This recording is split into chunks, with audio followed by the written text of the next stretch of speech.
Hello hi friends, welcome to tipsotips. நம்ம இன்னைக்கு வீடியோல என்ன பார்க்க போறோம் அப்படின்னா, நம்மளுடைய ஹேரை எப்படி நேச்சுரலா கண்டிஷனிங் பண்றது என்ன பார்க்க போறோம். அதுக்கு ஒரு சூப்பரான ஹோம் மேட் மெத்தட் நான் சொல்லி தர போறேன்.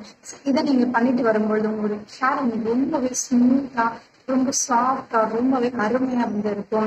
நம்ம எப்பயுமே ஹேருக்கு ஷாம்பூ அண்ட் ஷேக்கா போட்டதுக்கு அப்புறமேட்டு நம்மளுடைய ஹேருக்கு கண்டிப்பா கண்டிஷனிங் யூஸ் பண்ணணும்.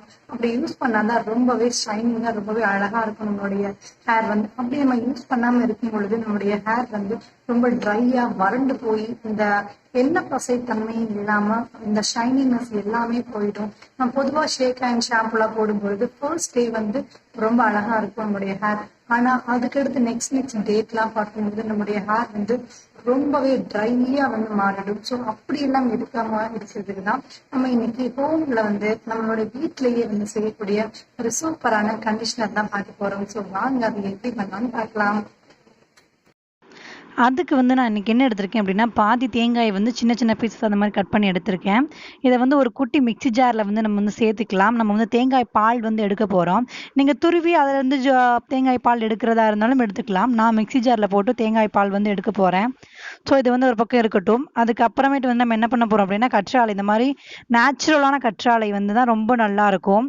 ஸோ நேச்சுரலான கற்றாழை நம்ம எடுத்துக்கலாம். இதே மாதிரி ஒரு பெரிய துண்டு எடுத்துக்கோங்க. அதான் நம்மளுடைய ஹேருக்கு கரெக்டாக இருக்கும்.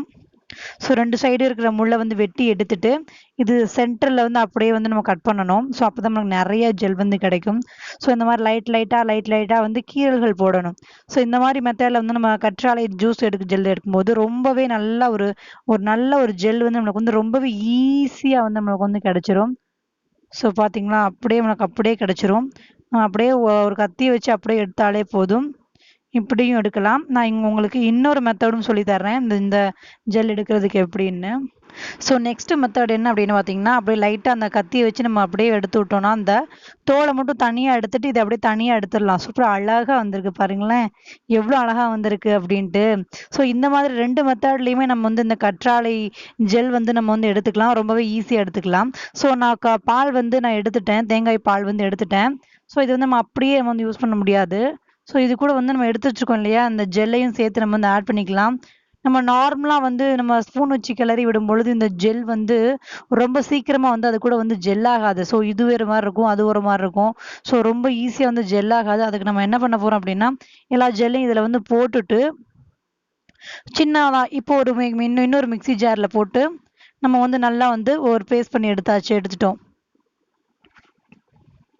நம்ம இந்த மாதிரி மிக்சியில் போட்டு எடுக்கும்பொழுது நம்மளுக்கு ஈஸியாக வேலை முடிஞ்சிடும். நம்ம ரொம்ப ஸ்ட்ரெயின் பண்ணி கிளற வேண்டிய தேவையில்லை. நம்ம மிக்சியில் ஜஸ்ட் ஒரே ஒரு ஓட்டு மட்டும் ஓட்டினா போதும். இந்த மாதிரி தண்ணியாக இருக்கிற நல்ல ஒரு க்ரீமியான ஒரு கன்சிஸ்டன்சிக்கு நம்மளுக்கு கிடைச்சிரும். நம்ம மிக்சியில் போட்டு ஒரே ஒரு திருப்பு தான் திருப்பணும். திருப்பிட்டு போனோம்னா நம்மளுக்கு செம்மையாக ரெடி ஆயிரும். பாருங்களேன், நான் இப்போ எடுத்து காட்டுறேன். இப்போ எவ்வளோ திக்காக இருக்குது, உங்களுக்கு கையில் எடுத்து காட்டுறேன் நான். பாருங்களேன் எவ்வளோ திக்காக இருக்குதுன்ட்டு. ஃபர்ஸ்ட் எடுக்கும்போது இவ்வளோ திக்காக இல்லை.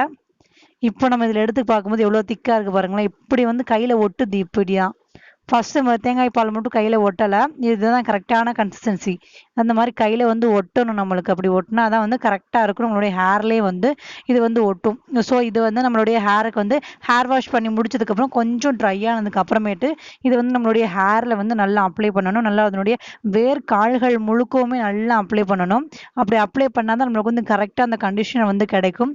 இதை அப்ளை பண்ணோம் அப்படின்னா, இது ஹேர் வாஷ் பண்ணி முடிச்சதுக்கப்புறமேலு நம்மளுக்கு ஒரு 3-4 டேஸ் வரைக்கும் அடுத்து நம்ம தலைக்கு குளிக்கிற வரைக்குமே நம்மளுக்கு அந்த ஷைனினஸ் குறையாம இருக்கும்.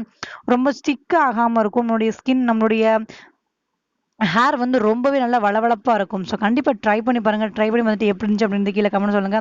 இந்த வீடியோ உங்களுக்கு பிடிச்சிருந்துச்சு அப்படின்னா இந்த வீடியோ லைக் பண்ணுங்க, ஷேர் பண்ணுங்க, கமெண்ட் பண்ணுங்க. நன்றி.